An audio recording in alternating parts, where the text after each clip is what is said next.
There's a moment in every pursuit, romantic, social, or professional, where the dynamic shifts. At first, you're the one reaching out, explaining, offering your time, your energy, your soul. And then something inside you cracks. You feel it, don't you? That slow burn in your chest when your presence becomes background noise. That silent ache when your kindness is met with convenience. How many times have you confused access with connection? How often have you poured into people who only turned toward you when they needed to feel wanted? We tell ourselves that consistency is strength, but sometimes it's just a mask for fear. Fear of being forgotten, fear of facing the truth that maybe, just maybe, they never valued you in the first place. The Stoics knew this feeling. Pulling away, choosing yourself and standing still while they drift isn't weakness. It's wisdom. And when you stop chasing, when you let the silence speak for you, the people who once overlooked you begin to unravel in your absence. If you feel the weight of these words, if you've been walking through life giving your power away just to be seen, consider subscribing for the part of you that's finally ready to stop running and start remembering who you are. In the beginning, the instinct feels pure. You reach out, you check in, you care. And with every message, every gesture, you believe you're building something real. Connection, intimacy, loyalty. It's what you've been taught. To prove your value by showing up first, by giving without being asked, by making the other person feel seen, safe, chosen. But slowly, something begins to shift beneath the surface. The more you give, the less it seems to matter. The more you reach out, the more they pull back. It's subtle at first. Delayed replies, vague answers, missed calls. You brush it off, thinking maybe they're busy, maybe you're overthinking. But deep down, a quiet truth starts to whisper. This isn't balance. This is dependence disguised as devotion. It's a difficult realization because you never intended to lose yourself in the process. But that's exactly what happens when pursuit becomes the default. You don't just chase them, you give them the pen to write your story. And in doing so, without realizing it, you place them on a pedestal they never asked to be on, and you kneel before it without question. The message, though unspoken, is loud. You are above me. I need you more than you need me. And human nature responds in predictable ways. What is freely offered repeatedly, without demand, becomes expected. What becomes expected turns into background noise, and what turns into noise is no longer heard. The Stoics warned us about this pattern long before it had modern vocabulary. Epictetus wrote, "It is not things that disturb us, but our opinions about things." When you chase, it's not the other person's behavior that hurts you, it's the meaning you assign to their reactions. Their silence becomes a story, their distance becomes a rejection, and suddenly your inner world becomes entirely dependent on someone else's response or lack of it. That's not connection. That's emotional outsourcing. And in trying to win their attention, you lose command of your own narrative. But here's where it gets even more complicated, because modern culture often confuses effort with virtue. You're told to express your feelings, to fight for what you love, to never give up. And while there's truth in that when both people are meeting halfway, it becomes dangerous when one person starts sprinting towards someone who's barely walking. That kind of imbalance doesn't lead to closeness, it leads to collapse, because sooner or later the one who chases starts to feel invisible. And invisibility in the presence of another is one of the deepest kinds of emotional pain. What many never realize is that stepping back isn't cruelty, it's clarity. You're not punishing someone by withdrawing, you're protecting your peace. You're saying, without saying, I refuse to beg for a space that should have been offered. And when that space is suddenly empty, something remarkable begins to happen. The very silence they once ignored begins to echo. The absence becomes louder than the words ever were. Not because you're gone, but because you're no longer trying. That difference is powerful. People often notice what's missing more than they appreciate what's consistent. It's a strange flaw in human perception. We normalize what we always have. We miss what we took for granted. And so, the moment you stop pouring energy into someone who only absorbs but never gives, you trigger a different kind of attention. Not because they miss you, necessarily, but because they miss the feeling they had when you were around. The warmth, the certainty, the validation. And without it, they're left facing a version of themselves they don't know how to comfort. Still, the hardest part of this dynamic is the internal battle you'll face when you choose to stop chasing. It will feel wrong. It will feel like giving up. It may even feel like failure. But that discomfort isn't weakness. It's withdrawal from a pattern that was never meant to last. And what follows is often grief, not for the person, but for the version of you that believed you had to earn love by proving you were enough. That version served you once, but it's not built for peace. It's built for pursuit, and peace doesn't live in pursuit. Peace lives in presence, mutual, respectful, unforced. This is why your stillness becomes a mirror. The moment you stop explaining, stop proving, stop trying, the other person is left to face a silence they can't control. And most people fear what they can't control. Your withdrawal removes the script they were used to. No more reactions, no more predictable efforts, just space. Space that forces reflection. And reflection, when it's not met with comfort, often turns into regret. This isn't manipulation, it's cause and effect. They don't feel the weight of your presence until they've had to live without it. But here's the truth you need to remember. Your worth was never tied to their recognition. It wasn't proven by the number of messages you sent or the emotional labor you carried. Your value doesn't increase when someone finally realizes what they lost. It was always there. The difference is, you've stopped offering it to those who wouldn't see it until it was gone. You'll feel a strong temptation to go back, to explain, to remind them who you were when they had you.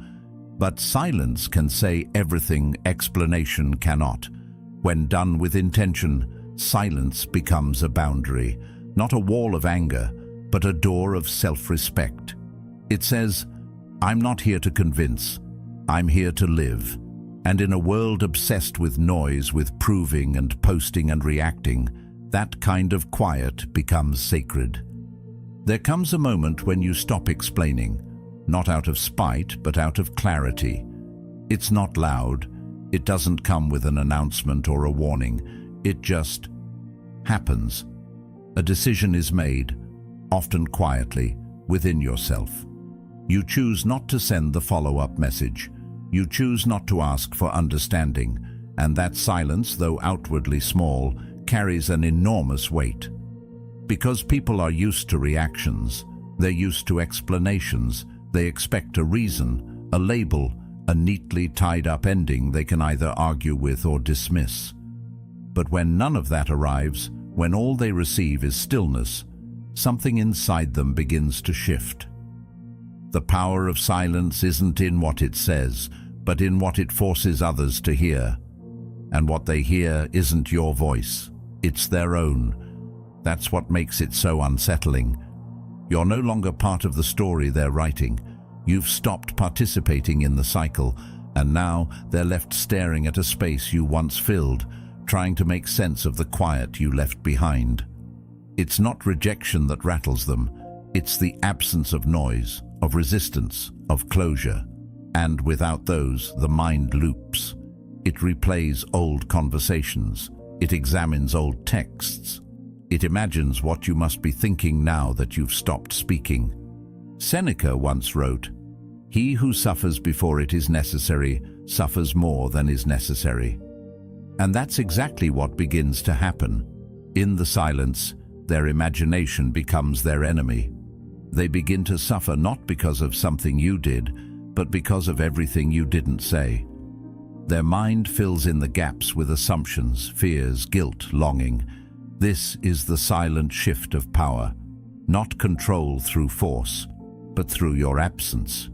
And ironically, the more composed your silence is, the louder it becomes to them. There is no accusation, no bitterness, no final words, just a calm withdrawal. And it leaves them wondering whether they misjudged you, or worse, underestimated you. It's easy to believe that power comes from being loud, being visible, being assertive.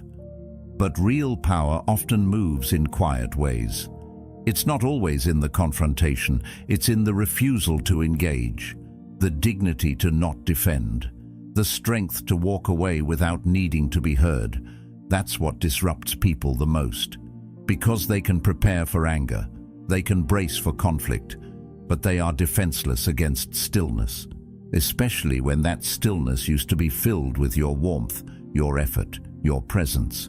And once they realize the void you've left is no longer temporary, the panic begins. Not outwardly, perhaps.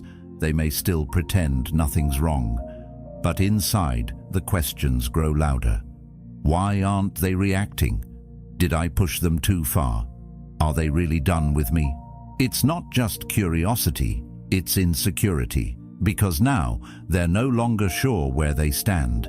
And when someone doesn't know where they stand with you, that's when they start looking at their own behavior. That's when the mirror appears. Not a distorted one that flatters the ego, but a sharp, honest reflection of who they were when they thought they had you. That reflection can be brutal. It shows them their indifference, the messages they left unanswered, the calls they ignored, the way they treated your effort as ordinary, instead of recognizing it as rare. And now, without your presence to distract them from themselves, they sit in that discomfort. They might not say it out loud. In fact, they might act as if they don't care at all. But beneath that performance is a storm of uncertainty, and it's not about you anymore. It's about them. What your silence has done is remove their ability to control the narrative. And without that control, they begin to lose confidence in how they saw the connection in the first place. This is why silence is not passive. It's intentional. When you stop explaining, you remove their chance to debate your truth. When you stop chasing, you strip away the illusion that they were the prize. And when you do all of this without bitterness, you show them something they weren't prepared for, self-respect that doesn't need validation. That's the shift. That's what makes them start to wonder whether they misread you entirely. Because now, you're not asking for closure. You're not waiting for clarity. You've become the clarity. And it's terrifying to those who thought you would never stop trying. But here's what matters most. You don't do this to manipulate. You don't go silent to punish. You go silent to heal, to reclaim the energy you were giving away freely, hoping it would come back as love, respect, or recognition. You stop because you finally see what the Stoics always knew. Inner peace isn't found in what others say to you. It's found in what you stop saying to them. And when your silence is born from that place, not pain, but peace, it becomes unshakable. They'll test it, of course. They'll send small signals, a reaction to your story, a vague message, an old memory brought up like it just resurfaced. But these aren't attempts to reconnect. They're attempts to pull you back into the pattern, to see if your silence is real. And your power lies in how you respond, not with words, but with your posture, your steadiness, your refusal to go backwards for the sake of comfort. Because once you've seen what they do with your presence, it's no longer your job to explain your absence. And if you've ever doubted this path, if you've ever felt that maybe you're being too distant, too cold, too unkind, remember this: silence isn't unkind when it protects your peace. You're not closing the door on connection. You're closing the door on confusion. You're not disappearing. You're detaching. And detachment, when done with integrity, is one of the most loving things you can do. for yourself. Eventually, they will come to realize that they didn't just lose your words, they lost the privilege of your effort, the depth of your presence, the security of being seen without having to earn it. And by then, if your silence has been real, if you've used it not just to withdraw, but to rise, you won't need to explain a thing. Your growth will speak louder than any goodbye ever could, and that's the final shift. When the power no longer lives in whether or not they respond, it lives in your ability to move forward without their reaction at all. Every time you offer someone your attention, you're giving them something far more valuable than most people realize. It's not just a moment of focus, it's energy, it's presence, it's validation. And like any valuable resource, its power lies in how it's given. When you give attention consistently, without pause, without boundaries, it begins to lose its weight. Not because it isn't meaningful to you, but because it becomes expected by others. What was once rare becomes routine. What was once appreciated becomes overlooked. And what was once felt deeply becomes taken for granted. People adjust to what they're used to. If you're always available, always reaching out, always offering your time, they stop seeing it as generosity and start seeing it as default behavior. It's not that they're ungrateful necessarily, it's that the human mind is wired to normalize familiarity. We become blind to what we see every day. That's the danger of being consistently generous with your energy. Eventually, it disappears in plain sight. But when you pull back, not with resentment, not to prove a point, but simply because you've outgrown the need to chase, something changes. The room you used to fill with your presence becomes noticeably quieter. The absence isn't just empty, it echoes. And that echo makes people aware of what they stopped noticing. The comfort you brought, the safety, the assurance of being cared for without needing to ask. When that disappears, a subtle discomfort sets in. Not dramatic, not instant, but real. At first, they won't miss you directly. What they'll miss is the emotional experience that came from having your attention, the feeling of being needed, of being important, of being central in someone else's world. That feeling fed their sense of self, even if they didn't realize it. Now that it's gone, they're not just wondering where you went, they're wondering what happened to them in your absence. This is why attention is a currency, not just a gesture. And like money, the more freely it's handed out, the more inflated it becomes, the less value it holds. But when it's pulled back, when it's withheld not out of pettiness but out of self-respect, it gains strength again. People pay attention to what is no longer easily accessible. That's human nature. We value what requires effort, and once your presence demands effort, it becomes precious again. Marcus Aurelius said, "The best revenge is to be unlike him who performed the injury." And it's true. Your evolution is not about proving anything to anyone. It's about becoming someone who no longer needs external validation to feel whole. When you shift from constant giver to silent observer, you're not playing games. You're aligning with your own growth. And that shift creates a contrast between who you were and who you are now. They remember the version of you who always checked in, who made them feel important, who gave without keeping score. But now, they're faced with someone who no longer gives attention just because it's asked for. And that gap, the space between the past and the present version of you, is powerful. It makes them wonder, did I lose something meaningful? Was I too distracted to notice what I had? And most of all, can I still get it back? But here's the truth. They're not chasing you. Not really. They're chasing how they felt when they had your attention. They're chasing the emotional certainty you used to provide. They're chasing the image of themselves that only existed when they were reflected in your eyes. Because that version of them, the one you saw, supported and believed in, made them feel whole. And now that you've stopped mirroring it back to them, they're left with something they don't know how to fix. This is the quiet price of emotional generosity. When you make someone feel like the center of your universe, they come to believe that it's their natural place. But when you step back, when you no longer orbit them, they start to feel off balance. And rather than asking why you stepped back, they ask themselves why it feels so empty now. That discomfort is not your responsibility. It's the consequence of imbalance finally being corrected. Your withdrawal isn't a punishment. It's a return to self, a decision to redirect the energy you once scattered outward back into your own life. And in doing so, you begin to glow differently. Not with arrogance, but with awareness. You don't chase, you don't beg. You simply walk forward. And in that forward motion, you create something magnetic, something they can feel but no longer touch.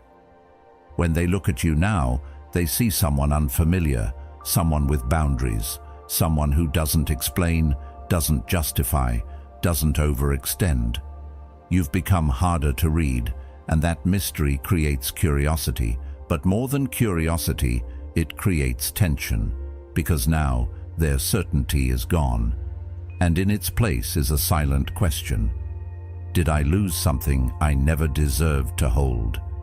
The shift is subtle but undeniable, and that's the point. You didn't make it happen by forcing it. You didn't have to yell or prove a point. You simply removed your energy from where it wasn't valued, and in doing so, you reminded everyone around you of something essential. Attention is not free.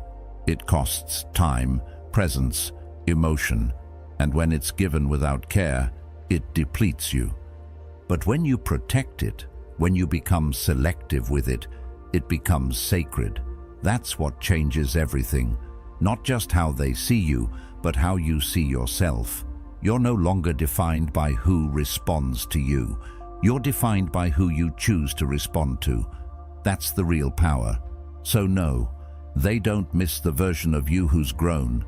They miss the one they could count on to give without hesitation. But that version of you doesn't live here anymore. And now, if they want your attention again, they'll have to earn it. Not through words, but through consistency, through presence, through effort. Because you've learned the difference between attention that flows freely from insecurity and attention that is offered as a gift, intentionally, sparingly, and from a place of peace. And when you reach that point, something remarkable happens. You no longer need them to notice your absence.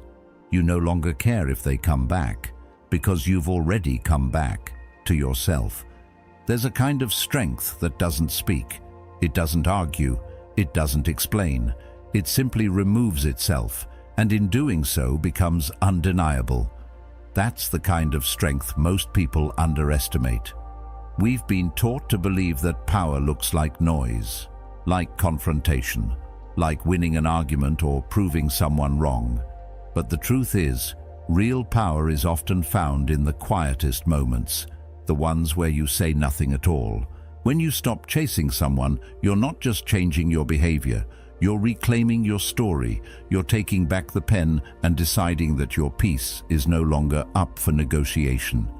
The Stoics knew this deeply. They didn't preach dominance over others, they spoke of sovereignty over the self.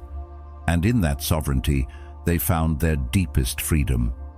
Epictetus once taught that freedom is the only worthy goal in life. But he didn't mean the freedom to control others. He meant the freedom to no longer be controlled by your own reactions. So when you fall silent, when you detach, not out of bitterness, but from a deep, still understanding, you create a shift that others feel even if they can't explain it. And that's when they start reaching out. Not with apologies, but with small, vague attempts to reopen the door they once walked through so easily. "Hey, how have you been? Was just thinking of you." Remember that night when... These aren't simple check-ins. They're feelers, soft probes in the dark, designed not to reconnect, but to reassure. What they're really asking is, do I still matter to you? Because silence is ambiguous, and in that ambiguity, the mind becomes restless. It starts building stories. Doubt creeps in where confidence used to live. The same person who used to delay replies now hesitates before hitting send. The one who once made you feel like an afterthought now replays every interaction in their head. They're not looking for closure. They're looking for reassurance that they didn't mess it all up, that your absence doesn't mean they're truly replaceable. But the irony is, by the time they come back around, you've likely outgrown the version of yourself that ever needed their approval in the first place. You've sat with the silence. You've learned to enjoy it. You've seen that peace isn't something you have to beg for. It's something you can choose. That's when the shift becomes permanent, because you no longer respond from the wound. You respond from the wisdom.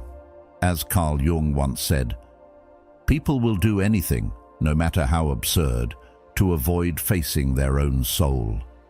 And that's exactly what your stillness forces them to confront.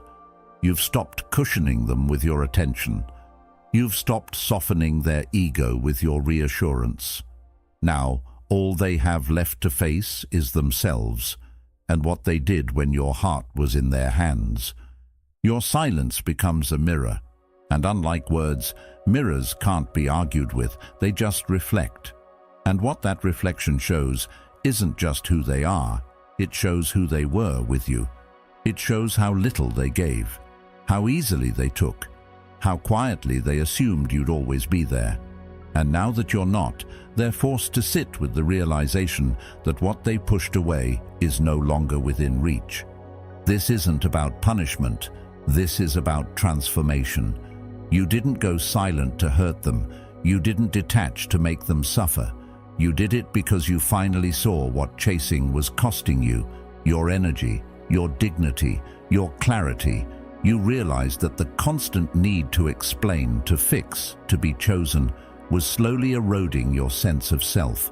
And once you stopped trying to be understood, you finally began to understand yourself. That's the real essence of psychological strength. Not the ability to control others, but the ability to stay rooted when others try to shake you, to remain calm when chaos tempts you to react, to walk away, not because you're weak, but because peace has become more valuable than being right. That's when you stop operating from emotion and start moving from principle. And once you do that, people can no longer predict you. They can't manipulate the same levers, because you're no longer playing the same game. You don't need to remind them what they lost. You've become the reminder. Your growth is the proof. The way you move now, the calm in your tone, the boundaries in your actions, the clarity in your eyes, it speaks louder than any speech ever could. They remember how easy it was to get your attention, and now they feel how difficult it is to regain it. But here's the twist. They don't want you back because they miss who you are now. They want you back because they miss the version of themselves that existed when they were around you. That's the part they're chasing, the validation, the status, the emotional warmth they didn't have to earn. And now that it's gone, they're scrambling to get it back, not by rebuilding, but by repeating old patterns. The only difference is you're no longer responding to them. And that's what burns. That's what creates psychological imbalance, because they know you're not angry. They know you're not waiting. And that calm refusal to re-engage, that's what turns curiosity into obsession. The unpredictability, the uncertainty, the absence of closure, it gnaws at them in ways they don't admit, even to themselves. But you don't need to prove anything anymore. You've already won the quiet war. Not because they're suffering, but because you've healed. You've stopped needing to be seen in order to know who you are. And that kind of inner clarity, it's magnetic. It draws in people, but more importantly, it filters them too. Because now, you're no longer available to be misunderstood.